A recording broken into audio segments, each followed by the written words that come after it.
Magandang araw mga Aldab Nation! May panibago na naman po akong update para sa inyong lahat. Pero bago natin ito umpisahan ay huwag niyo muna kalimutan na mag-subscribe sa aking YouTube channel at i-click mo na rin ang katabing bell button para maging updated ka sa mga latest videos na i-upload ko. At kapag umabot na ng 100,000 subscribers ang aking channel ay may sorpresa ako para sa inyong lahat. Alam kong excited na kayo kaya naman ngayon, umpisahan na natin ang ating kwentuhan. Ang pag-uusapan natin ngayong araw na ito kung saan Bench natatakot na pagsamahin sina Aldrin at Maine sa Bench Fashion Show. Malapit na ang fashion show ng Bench, pero ang tanong ng marami, makakasama nga ba sina Aldrin at Maine? May Chard pagsasamahin kaya?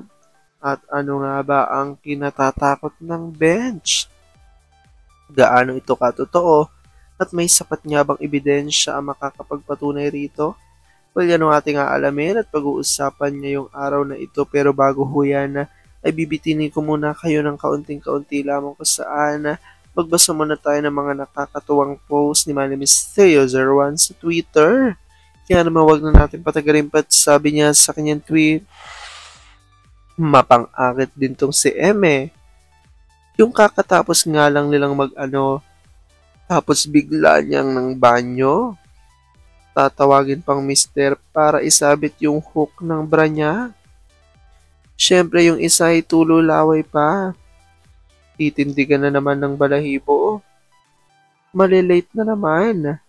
Magti-turtleneck na naman ang suot dahil markado ang leeg. Love, ba't natagalan ka umuwi kahapon? Chika muna sa mga kasama, alam mo na. Ba't panay kayo usap nung si ano? Ba't nandun siya? Napadaan lang naman at nag-hello. Enjoy ka naman. Inaano ka ba? Hindi ka alis ngayon? Tinopak yan? Dito ka lang. Abstain ka lang kagabi. Kaya ganyang karaagad. Now I know na mas lalala pa pala ang pagiging seloso ni Mister pag nasa bahay lang siya at nasa work ang misis. Parang sinisilihan ng puwet. Hindi mapakali at panay busy sa misis. Ang daming drama porket masama daw ang pakiramdam niya. Hindi raw siya makaidlip. Binibaby naman agad nung isa at nagmamadaling umuwi. Alam kong tuwan-tuwa kayo sa ating binasa pero may pag-uusapan na natin ang ating main topic. Oops! Wait lang, saglit lang to. May ipapaalala lang ako para sa mga bago pa lang sa aking channel. Huwag niyong kalimutan na mag-subscribe sa aking YouTube channel at i-click na rin ang notification bell para lagi kayong updated sa mga latest videos na i-upload ko at para maging parte na rin kayo ng aking Fanatics channel family. Well, alam pong super excited na kayo sa ating kwentuhan, kaya naman dumako na tayo sa ating main topic. Gaano nga ba katotoo na ang Bench ay natatakot pagsamahin sina Aldrin at Meng sa Bench Fashion Show? Malapit na nga ang fashion show ng Bench, ngunit ang tanong na nakararami ay makakasama nga ba rito sina Aldrin at Maine? May Chard pagsasamahin kaya? Anong kinatatakot ng Bench?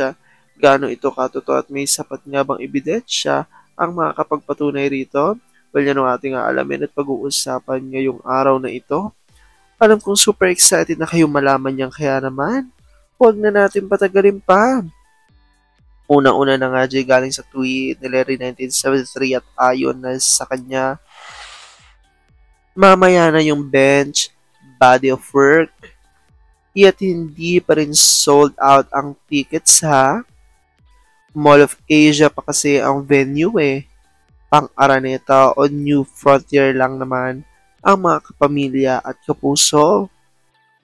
Sinira nyo pa yung phenomenal star ng Phenomenal LT. Sagot ni Ma'am Mila Kambal at Larry Bench TM. Madami sanang ADN na bibili ng ticket para manood, but nag-back out when they learned Maine was not included. Although original endorser nila for years, Aldab pa rin. Natakot po ba na maungusan ulit ang Agnacia Superstars? Kung ayaw, may dahilan. Kung gusto, maraming paraan. Ayon kay JN Lo at Larry, even Richard G was starstruck with M. I can't forget how I felt when I saw him. Nasa gilid waiting for M to come out. And when she finally did, he was clapping hard. The screams of the crowd was deafening. Let's see how Bench Show will do tonight. Hindi pa nga po ubos ang tickets. Kung ayaw ni RFJ na mag-swimsuit sa MMF, pwede naman sandwich shorts na kayang-kaya niyang dalhin with class. Ginusto niyong makinig sa CTO si Bench DM. Kahit hindi maubos ang tickets. Walang masamang tinapay kay A. Wala pang Aldab, people pleaser na talaga siya. Kaya nga may mga actresses na nakasama niya noon. Mistook ang pagiging maasikaso for love. I won't name names. And yet, minaliit at inalipusta siya dati ng ina ni Kamuning's Limitless ha. Ngayon, baka theme song nung ina, kung maibabalik ko lang. Pwede naman kasing pagsamahin sila Alden at Maine sa Bench, BDO at McDo. Madami lang ang takot na takot. Bakit natatakot? Alden pa rin. Dahil hindi pa nila tuluyang napapatay ang LT. Alam nilang quiet lang at naghihintay ang karamihan ng ADN. Ilang taon nang sinusubukang ilibing. Unsuccessful pa rin.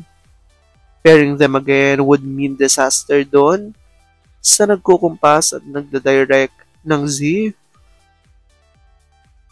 Kaya takot na takot gumawa ng mga sariling multo. Ayan nga ho ang inilabas na revelasyon ng ilan sa Aldab Nation.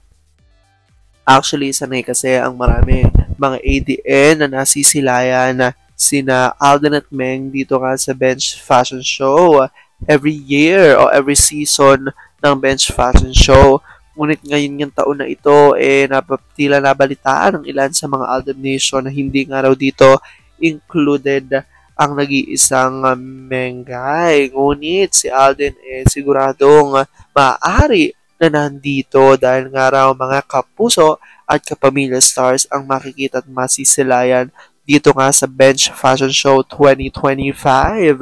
Ngunit, syempre, maraming katanungan ng ilan sa mga true-blooded Aldab Nation at mga netizens kung bakit hindi nga raw included ang nag-iisang phenomenal star Maine Mendoza. So, ayon nga sa kanila, tila takot na takot nga raw ang bench na magkasama sina Alden at Meng. Especially nga raw si Mengay dahil pag lumabas ito ay matatabunan na naman daw ang ilan sa mga stars ng kapamilya at kapuso stars. Kaya naman ayon sa ADN, tila ayaw nga rin daw ng bench na matabunan ang plano di umano ng mga ZGOC. Kaya naman ayon nga sa mga Aldab Nation, bakit nga raw kailangan matakot? Lalo't alam naman ng bench ng isa sa bubuhay muli sa kanilang mga produkto ay ang Aldab Nature. Kaya sigaw nga ng ilan sa mga netizens, especially ng mga TV, ADN, it's time upang pagsamahin nga raw muli sina Alden at Meng dito nga sa Bench Fashion Show. Well, comment down below dyan guys kung ano po opinion nyo patungkol dito. Alam ko dahil dito marami pa rin sa inyo mas lalong kumakapit at naninindigan na Aldab Nature is real. Pero sabi nga natin na kahit na ano pa man na magdesisyon na Alden at Meng sa buhay karera at buhay pag-ibig, kailangan natin sila supportan, kailangan natin ito tanggapin ng buong buo dahil yun ang kanilang deserve. At yun ang aking update for today's video. Maraming salamat mga Aldab Nation. Ingat!